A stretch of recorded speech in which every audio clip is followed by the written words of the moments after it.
get on an airplane, what's the first thing they say? If we get into trouble, mask will come down, oxygen's there, and the first thing you gotta do is put it on your kid, right? No, why? Who do they tell you to put it on? Yourself, you selfish bastard. What's the deal here, right?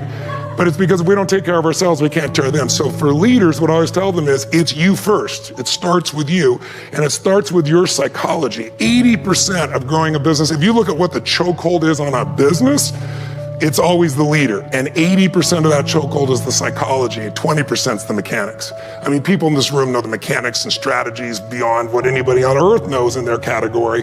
So it's really about you being in the state where you execute. It's like I always tell people, knowledge is not power, it's total BS. Knowledge is potential power. Execution trumps knowledge every day of the week. And so my life is, how do you get yourself to execute? And execution comes from learning to put yourself in that right state every day. Take a look at any place you've got a limitation and ask yourself, when did I decide to accept that limitation? And you may not even see it as a limitation. You might see it as just, that's who I am. But so often in our lives, we've adapted to be a certain way so that we don't fail or so that people will like us or respect us, but it's not necessarily who we are. Joy comes when you're spontaneous. It's really hard to be truly happy when you're not being yourself. And most of us have no clue who we are. And so a big part of my work, if you've ever been to an event, you know, is to get people to do things spontaneously without thinking, because that's when the real you shows up. That's when the energy comes alive. And when you do that, when you start to connect to your true nature, suddenly there's energy available for you to set a higher standard for what you want in your life. That's what this is really all about. And when I talk about standards, when I talk about, shoulds versus musts, think about your own life. I know there have been areas in your life where some point in time you just shifted and you raised the standard and your life changed. Because whatever people have their identity attached to, they live. We live who we believe we are. That's just how it works. It's just kind of like, I'll give you an example. Look at your physical body. Your physical body today is an absolute reflection of only one thing, not your goals, not your desires, but your standards.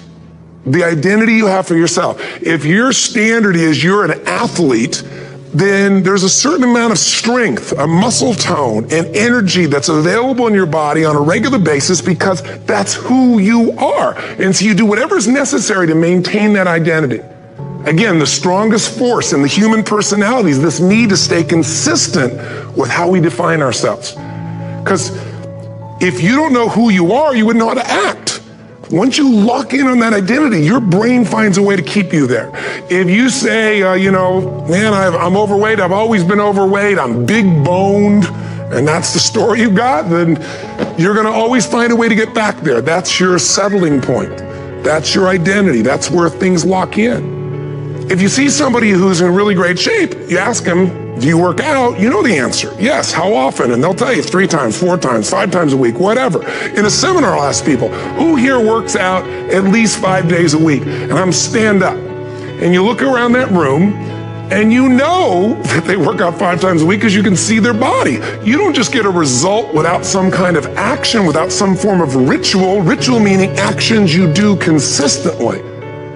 Now, do you think those people that are out there working out 5 days a week, do they have more time than you do? Or I have, or anybody else? Of course not. Is their life less busy? Of course not. It's just a must for them. They must work out that way, and they've made that turn and their life changed. So I'm not saying you have to work out 5 days a week. I'm just saying whatever you really want, wants don't get met consistently. Standards do. Whatever you identify, this is who I am. And so it's not so much about changing your identity as it is expanding it. Deciding that, instead of your goals to lose 10 pounds, which is not compelling, what if your vision was to get back to my fighting weight? This year, this month, this next 90 days, I'm gonna transform my body. I'm gonna take on a new challenge. I'm gonna find some technique or strategy, there's a million of them, that can reframe myself where I want to feel younger, stronger, more vibrant than ever before. Here's my reasons. Because I want the energy to really make my life work. Because it's tough out there and I want to be stronger than I've ever been before. I want to go in front of the mirror and if I'm naked, not want to laugh. I want to look there and take a good look and go, yeah, I'm proud of whatever I see there. Whatever it takes, something's going to make you laugh, smile, something that's going to tease yourself, but something's going to move you to another level. If you identify yourself in a new way and you own that every day, and that becomes the standard of how you live, you'll find the way to make that standard real. Money's the same way. Think about it. It doesn't matter what's happening, quote unquote, in the marketplace. People that make money find a way to make money no matter what, don't they? I mean, most people's standard is to pay their bills. So that's what most people find a way to do, even when economic times get tough. Most people, if that's their absolute standard, they find a way. Some people's standard is pay their bills most of the time. And so most of the time they do. Some people's standard is not just to pay their bills, but to take care of their family and maybe even some of their friends. And they find a way.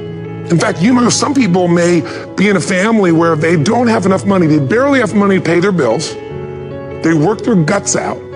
And then somebody, their mother, their father, somebody else, their sister gets ill, and there's not enough money to take care of it. Nobody else has money in the family. They don't either, but they find a way to get that money to take care of their mother or father, don't they? And pay their bills. They never could do it before. Why? The situation made them raise their own standard. And not everybody does that. Somebody else in the family might have money and still not take care of their mother. It all comes down to the inner game, my friends. Changing your life is a change in the inner game. The outside world you can't control, but you have absolute control over this one if you learn the dynamics of what shapes you. And identity is one of those simple, clear, fundamental basics that if you start to shift it, everything else will shift in your life as well. Some people, by the way, have to have more than enough money to do what they want, when they want, where they want, with whomever they want, contribute the way they want. And if that's their must, they find a way. I know that sounds overly simplistic, but it's true. Somebody once said you could take all the money in the world out of the hands of everybody, out of all the wealthy people in the world who are really successful, give it to other people. It wouldn't take too long. Those people would have it back in their hands. It's not because they're manipulative. It's because they have a standard. Some are manipulative, don't get me wrong, but they've got a standard of what they're going to find a way to make happen. I'm just simply saying to you, take those 3 magic words and live them. Raise your standard. Rule number 2, be truly fulfilled. Michael Gerber, the guy that wrote the E-Myth, talks about why so many young businesses fail. And one of the things he says is most people are not really entrepreneurs, but they think that's what they should be. Getting things is not going to make you happy. That's good news in a tough economy. It's a good reminder. It doesn't matter what you get. Doesn't matter whether it be money or opportunity. All those things might excite you for the moment. Even a relationship, as magnificent it may be, might be exciting for a while. But if you don't keep growing, that relationship isn't going to stay exciting. So the secret to real happiness is progress.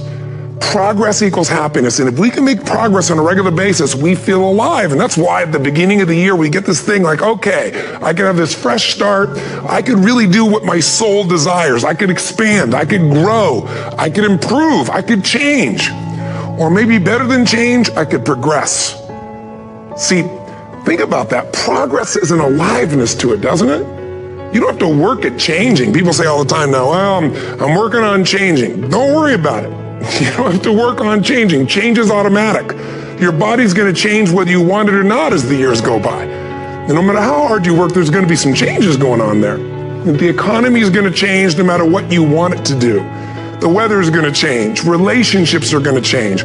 Everything in life is always changing. We don't have to work on change. Change is automatic, but progress is not.